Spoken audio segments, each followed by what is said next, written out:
gonna make the party hat, so we need a couple of things. We need the coating chocolate, which is just the little discs. You can use, we're gonna cover this one with fondant when it's finished, so you can use dark chocolate, white chocolate, whatever you have. Something to sit our paper cone in, which we're gonna make right now. So this is an 18-inch parchment triangle. So we just put this together. Okay, and try to get a nice sharp point there at the end. All right, and then this, just kind of fold this, either keep it straight or fold it backwards. You can actually just kind of leave it like that. We want to tape it because we don't want any of the chocolate to come out. I tape, place it down here, and you want to go all the way down, put the tape all the way down to the bottom. Okay, and then put it in something that it can stand in, like that.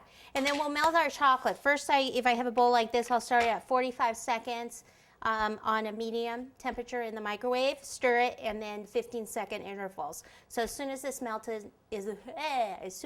is melted, we'll be back.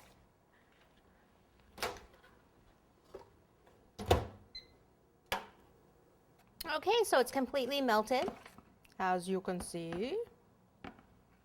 And what I want to do is just pour it into my cone, like so. And depending how big you want it or how much chocolate you have, that's how big it's going to be.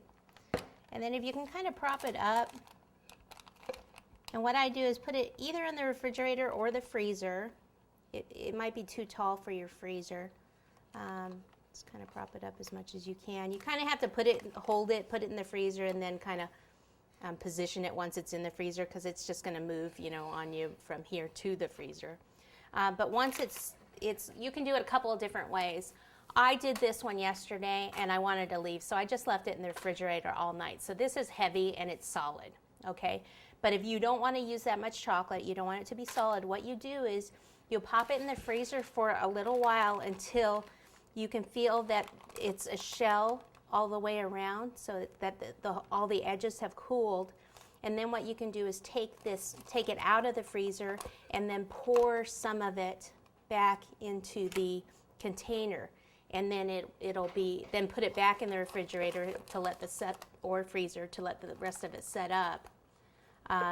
Just don't leave it if you do it in the freezer, don't leave it in the freezer too long at that stage, because with it being a thinner shell, it can crack. You don't want it to be too thin either.